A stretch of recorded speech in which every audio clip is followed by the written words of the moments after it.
நேற்று 8 மணிக்கு எனக்கு ஃபோன் பண்ணுறான் சார். என் குழந்தைக்கு பிறந்த நாள் எங்கள் பேத்திக்கு. நான் வரமா குழந்தைங்களுக்கு துணி எடுக்க வரேன்னு சொன்னேன் சார். என் புள்ள திருது 10 வருஷம் ஆகுது சார்.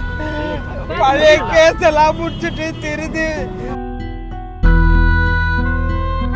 நான் வரமா நான் வராதே போயிட்டானே என் குழந்தை.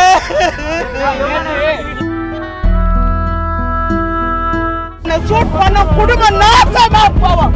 என் வயிறை எரிது. என் மேல எந்த தப்பும் கிடையாது சார். 10 வருஷத்துக்கு முன்ன பிரச்சனை எல்லாம் வந்து எல்லா கேஸும் முடிச்சுட்டான். ஒரு கேஸ் கூட கிடையாது. அப்படியே இருந்தாலே இவங்க சும்மா வந்து தொல்லை பண்ணிருந்தாங்க. இப்ப கூட வந்து எங்க இருக்கிறான் இடத்த சொல்லு, எங்க போறான், எங்க தங்குறான்னு எனக்கு தெரியாது சார். அப்ப எப்படி நீ பாக்குற? நான் முன்னெல்லாம் கோர்ட்டுக்கு வந்தா பாப்பேன். இப்ப எனக்கு உடம்பு சரியில்லாம ஆப்ரேஷன் பண்ணிருக்கேன். இடுப்பு காலெல்லாம் போக முடியல. அதனால வந்து நான் போல சார். நேற்று 8 மணிக்கு எனக்கு போன் பண்றான் சார். என் குழந்தைக்கு பிறந்த நாள் எங்க பேத்திக்கு. நான் வரமா குழந்தைங்களுக்கு துணி எடுக்க வரேன்னு சொன்னேன் சார். என் புள்ள திருது 10 வருஷம் ஆகுது சார். பழைய கேஸ் எல்லாம் முடிச்சுட்டு திருது ஒரு வரமெல்லாம் கோர்ட்டு வரமெல்லாம் சொல்லுவாங்க 10 வருஷம் கேஸ்.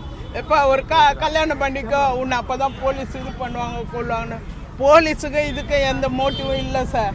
இது ஒரு பிரச்சனையில் நடந்திருக்குது. சம்பவ செந்திலும் வர முடியல. பாம்பு அடிச்சார் இல்லைங்களா, பாலாஜி அடிக்கணும்னு அடித்தான். அதுலேயும் பாலாஜி தப்பிச்சுட்டான். இப்போ இவன் கேஸுக்கு வரணுன்னா அவன் வந்தால் தானே இவங்க இந்த கேஸை முடிக்க முடியும் இந்த ஆட்சியில். அதனால் என்ன பண்ணிட்டான், அவன் யாருக்கு பணம் கொடுக்கணுமோ அவங்களுக்கு பணத்தை கொடுத்து சரி கட்டிட்டான். செஞ்சிருந்தான் சரி கட்டிட்டான். இப்போ என் புள்ள செத்தா அவன் வருவான் உள்ள. இவங்க கேஸ் முடிக்கிறதுக்கு வாய்ப்பு. அதுதான் சார் நடந்தது. என் புள்ள நேற்று 8 மணிக்கு பேசுறானே. என் பேத்திங்க தூங்கின்னு இருக்குது. என் பேத்திங்க தூங்கின்னு இருக்குது. அம்மா எழுப்புமா, இந்நேரம் வரல தூங்குறாளுங்களான்னா. இல்லைப்பா குழந்தைங்க எல்லாம் ஒன்றா தூங்குதுங்கன்னு. அப்போ அவன் என்ன சொன்னான், போட்டா அப்படி அவளுங்க 2 பேர் அப்படின்னா. இப்போ அம்மா ஆயா எல்லாம் ஒன்றா தூங்குறாங்க. நான் வரமா நான் வராதே போயிட்டானே என் குழந்தை. நேத்து உங்களை வந்து ஹாஸ்பிட்டலுக்கு வண்டியில கூட்டிட்டு போறதா சொல்றாங்க. பொய், அது பொய் இல்ல. பொய். அவன் கோயிலுக்கு போயிட்டு வந்திருக்கிறான். எப்பவுமே திருப்பதிக்கு தான் போவான் அவன். வேற எந்த கோயிலுக்கும் போக மாட்டான்மா. உனக்கு கால் சரியாகட்டுமா, நம்ம ஒரு டூர் திருச்செந்தூருக்கு போனோண்டா, உன் ராசி திருச்செந்தூருக்கு போனோண்டான்னு. உன் கால் சரியில்லையே, நான் எங்கன்னா இட்டுன்னு சுத்தத்துக்கு ரெடி ஆகட்டும், நம்ம எல்லாம் போகலாமான்னு. என் பிள்ளைக்கு எந்த ஒரு உள்நோக்கமும் கிடையாது சார். இந்த மாதிரி என்கவுண்டர் பண்ணதுல இருக்கு சார். என்ன உள்நோக்கம்? இவங்களுக்கு என்னன்னா இவனை முடிச்சுட்டா நம்ம பேர் எடுத்துக்கலாம். கிடையாது. துப்பாக்கி வச்சிருந்தா குண்டு போட்ட அன்னைக்கு அவனை சூட் பண்ணியிருப்பான். அவனே மூஞ்ச காட்ட மாட்டானே. அவனை பிடிக்கிறதுக்கு இல்லையே என் புள்ள செஞ்சில பிடிக்கிறதானே போலீஸ். இப்ப சார் என் புள்ள ஒரு தப்பு பண்ணிச்சுன்னா ஓடியார வீட்டுக்கு ஓடியார எங்கிறான், வா நீ வந்து உட்கார் அப்படின்றிய. அன்னைக்கு சம்பவத்தை அன்னைக்கு பொண்டாட்டி வீட்டுல இருக்கிறாள். அவ்வளோ பிடிக்கிறதானே? எவ்வளோ பிடிக்கல. அப்போ நீங்க எல்லாம் கூட்டு கலவா. நீங்க என் புள்ள யாரும் இல்லைன்னு போட்டீங்க. ஆனா அது பெருமாளோட நாள்ல பெருமாள் கிட்ட வரங்கேட்டு பெத்த அந்த நாள்லயே அது போய் நல்லபடியா பதிவோட சேர்ந்துச்சு. இருக்கிறவன் அனுபவிக்க போறான். அவனை சூட் பண்ண குடும்பம் நாசமா போவோம். என் வயிறை எரிது. என் குழந்தை திரிஞ்சு உக்காருது. 10 வருஷம் ஆகுது. எந்த தப்பும் கிடையாது. அப்போ என்ன சொன்னாங்க, டெஸ்ட் வச்சு நடத்தி அங்கங்கே ஆசிரமத்துக்கு அன்னதானம் பண்ணின்னு. போன மாதம் அவனுக்கு பர்த்டே 3 இடம் அன்னதானம் பண்ணான். ஸ்டான்லி ஹாஸ்டல் பக்கத்தில் ஒன்று இருக்குது, அங்கே ஒரு அன்னதானம். இங்கே பிள்ளையார் கோயில் தெருவில் குழந்தைங்க டெஸ்ட்டில் படிக்கிற குழந்தைங்க, அந்த குழந்தைங்களுக்கு அன்னதானம் பண்ணான். ரிப்பன் பில்டிங்க்கு வந்து அவருடைய பிறந்த நாள் மறுநாள் எடுத்து அங்க இட்டுன்னு வந்து அன்னதானம் பண்ணி கூட வந்தவங்க அறக்கட்டளை வச்சு பைக்ல போனதா சொல்றாங்க போலீஸ். அவர் என்ன வாகனம் பயன்படுத்துவாரு? பைக்ல கிடையாது சார், கார் தான் சார். இல்லம்மா அதெல்லாம் ஒண்ணும் இல்லை. நைட்டு எத்தனை மணிக்கு அவரை கூட்டிட்டு போனாங்க? ஏதாவது எப்பா அதெல்லாம் தெரியாது பையனுக்கு ஒண்ணுமே தெரியாது.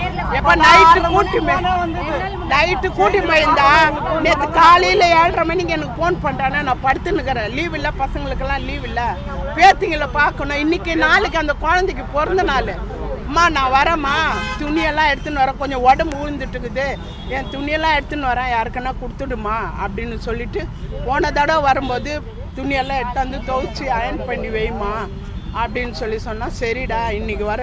அந்த குழந்தைங்க எத்தனை வாட்டி ஃபோன் போட்டுது சார், அந்த பாவம்லாம் அவங்களுக்கு இடிக்காதா? இப்போ சமீபத்தில் ஏதாவது விசாரணை ஏதாவது நடந்ததா சார்? 15 வருஷத்துக்கு முன்ன வேலூரில் ஒரு சம்பவம் ஜெயிலில் நடந்தது. அப்போ வந்து சூப்ரண்ட்டை போட்டு அந்த ஊர் ஜனங்க அடிக்க போய் அவர் நம்ம ஜாதிக்காரு, நம்ம விட்டு கொடுக்கூடாதுன்னு போய் இறங்கினான் சார். இறங்கி தட்டில் ஒருத்தனை அடித்து கையில் போட்டு டிவிலாம் போட்டாங்க. அந்த கேஸ் இப்போ வாரண்ட் வச்சு கூப்பிட்டாங்க சார்.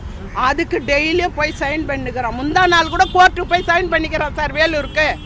முந்தா நாள் கூட நேற்று லீவ் இல்லை, நேற்று போகல. இவன் காலிலேருந்து 8 மணிலேருந்து ஃபோனே வரலேன்னு ஜெய் சாருக்கு ஃபோன் போட்டேன், அவன் வக்கீலுக்கு. ஃப்ரெண்ட்ஸ் சாருக்கு ஃபோன் போட்டேன், கூட இருக்கிறவர் ஒருத்தருக்கு ஃபோன் போட்டேன். 2 வக்கீல் என்ன சொல்கிறான், இல்லைம்மா அவன் கோயிலுக்கு எங்கன்னா போயிருப்பாங்க, எதுவும் ஆகாதுமா, ஒன்றும் இல்லைம்மா, அவர் தான் கேஸெல்லாம் முடிச்சிட்டாருமா, ஒன்றுமே இல்லையம்மா அவருக்கு, ஒன்றும் பயப்படாத அப்படின்னு சொல்லி ஆறுதல் சொல்கிறாங்க சார். எனக்கே தெரியாது சார், நாங்கள் 7 மணி வரல படுத்துன்னு சாயங்காலம் வரைக்கும் உங்களோட பேசிட்டு இருந்தோம். இல்லை சார் 8 மணிக்கு ஏதோ போனு பாருங்க, 8 மணிக்கு காலையில 8 மணிக்கு என்கிட்ட பேசுறான். நேத்து காலையில 8 மணிக்கு எனக்கு பேசுறான். குழந்தைங்க ஸ்கூல் போயிடுச்சுன்னா இல்லை லீவு தாண்டா, இன்னுமா தூங்குற ஆளுங்களை போட்டோ எடுன்னா பார்க்கணும், போட்டோ எடுன்னா. அப்போ நான் சொன்னேன், அவங்க அம்மா ஆயா எல்லாம் ஒன்றா தூங்குறாங்கடா, கொஞ்ச நேரம் பொறுத்து போடுறான்னு. அதுக்கப்புறம் எனக்கு போனே வரல சார். அவன் 12:15 பேசிக்கிறான் சார், ஃப்ரெண்டு கிட்ட 12:15 பேசிக்கிறான் சார்.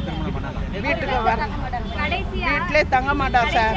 வருவான், கொஞ்ச நேரம் இருப்பான், குழந்தைங்கள பார்ப்பான், துணிக்கினி அழுகு துணி தான் எடுத்தாந்து போட்டு துவைச்சு அயன் பண்ணி வச்சு அதை எடுத்துன்னு போயிடுவான் சார். அந்த ஒரு வேளை சாப்பாடு மனைவி இல்லை சார், கல்யாணமே ஆகல சார்.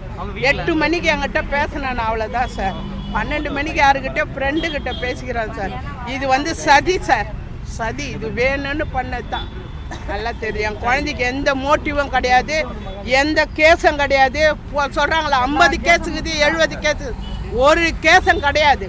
இப்போ இந்த வேலூருக்கு டெய்லியும் போயின்னுக்கிறான். அது கூட என்ன பண்ணான் தெரியுமா, ஃபோனு வந்து வீட்டில் வந்து கேட்டாங்க எங்கன்னுட்டு. நான் சொன்னேன் எங்கேக்கிறான் தெரிலன்னு. போயிட்டு அவனுங்களே காசை வாங்கி போயிட்டானுங்க. 2 பேர் 2000 பார்த்து பேசி கொடுறான் அவங்களுக்கு, அவ்வளோ தூரத்தில் இருந்து வந்துக்கிறாங்க அப்படின்னு சொல்லுவோம். 2 பேருக்கு 2000 கொடுத்து அனுப்பி. என் பேர் கண்மணி சார். நான் இங்கே தான் சார் ஒர்க் பண்ணியிருந்தேன், இப்போ தான் ரிட்டையர்ட் ஆனேன். 10 வருஷம் ஆகுது சார். 10 வருஷம் ஆகுது. புத்தகங்கள்லாம் நிறைய படிக்க ஆரம்பிச்சு, நிறைய உதவி பண்ணாங்க. அப்படி இருக்கக்கூடிய சூழ்நிலை இப்போ சுட்டு போடுறதுக்கான காரணம் என்னெல்லாம் செஞ்சாருன்னு அது இந்த செந்தில் தான் சார், வேற எந்த மோட்டிவும் இல்லை சார். இவர் ஒருத்தர் தான். இப்போ பாரு அவர் வருவார் பாரு, முழு பேர்.